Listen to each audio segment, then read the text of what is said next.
Morgan Spurlock famously ate nothing but McDonald's for a month straight and chronicled his journey. Now comedian Mo Gilligan is doing something similar in Netflix's Big Chicken, a fast food conspiracy.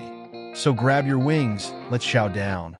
Comedian Mo Gilligan embarks on a daring 28-day journey across the UK and US eating only fried chicken to explore the craving and the industry fueling it. This documentary is a 96-minute foray into the world of fried chicken.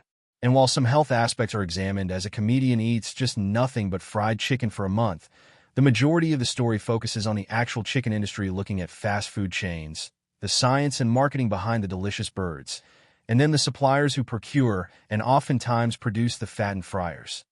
And in case you didn't know, chickens can fly for short distances, unlike turkeys.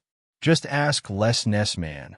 Gilligan takes us through his thought process on even deciding to do a doc like this, fully acknowledging that he's going to have to wrestle with the stereotype of a black man eating and loving fried chicken. But through this we get to learn some awesome history about how fried chicken even gained popularity, how it was perfected, and how the American South then hypocritically demanded the pleasing poultry while also humiliating those who crafted it. And while that is an interesting / disgusting examination into the history of the U.S., the documentary doesn't spend an exorbitant amount of time on this. Instead, we get a well-rounded view of the popularity of the fried chicken industry within the States, as well as the exploding fervor for the fried fowl within the UK.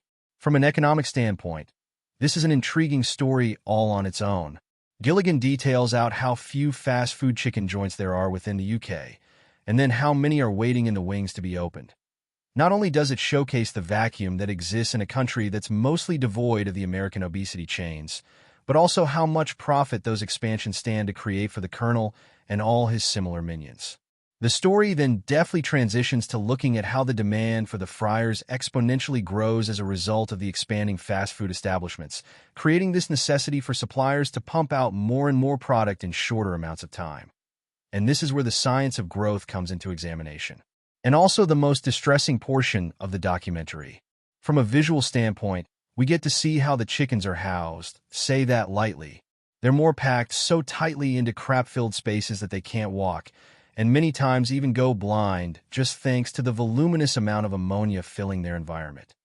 Now, a decent portion of the storytelling, it focuses on the treatment, oftentimes mistreatment, of the hens, but also tags along with some guerrilla-type activists who work to document and then expose the conditions that these suppliers house their chickens in within the hopes of bringing about change, whether that be through legislation or behavior.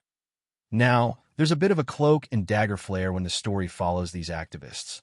The documentary captures the intensity and urgency of these excursions, all while filling us in on some of the mind-boggling, ridiculous rules certain U.S. states have when it comes to talking about or exposing chicken supply practices. And I'm sure the people outside the U.S. are going to scratch their heads at the craziness that's allowed here, especially when it comes to consumer health and protection, as well as just food ingredients. Gilligan interviews nutrition experts on the types of additives used within the chickens. It's both fascinating and then a horrifying revelation regarding what chicken tastes like and how these fast food chains now can create the mouth-watering, addictive flavor that keeps consumers coming back again and again and again. 'Cause I mean, come on. Look at this stuff. It's just delicious as it's just crumbling all over me. And the interviews we watch are equally informative and entertaining. Learning about the psychology behind creating the perfect crunch to the bite of a chicken to how the dopamine receptors respond as we consume more and more of this oily goodness. And all throughout, Gilligan is engaging and funny, but also maintains a happy facade that begins to fade the longer he goes on this self-imposed food isolation journey. I wish the documentary would have focused more on the actual health ramifications of eating nothing but fried chicken for every meal for 4 weeks straight. But thanks to pre- and post-medical evaluations, we get a general understanding that this sort of eating habit is wildly unhealthy and terrible for mental and physical well-being. Gilligan's medical exam results are vague, giving us broad descriptions like he gained 1.5 inches or so around his waist. He also put on a little poundage, but where the details would have been most effective is in his blood work results. We're only provided with the fact that his starting blood work was great. After the month, it was worsening. Had the point of the documentary been solely about the health aspect, now this would have been a more glaring omission of specifics. But because more of the focus was dedicated to how the chains operate, and then as a result, how the manufacturers and suppliers function, the medical reporting is sufficient to paint a general overview. Overall, this is documentary using humor, rawness, and informative interviews to create an examination into the ever-expanding popularity of fast food fried chicken chains.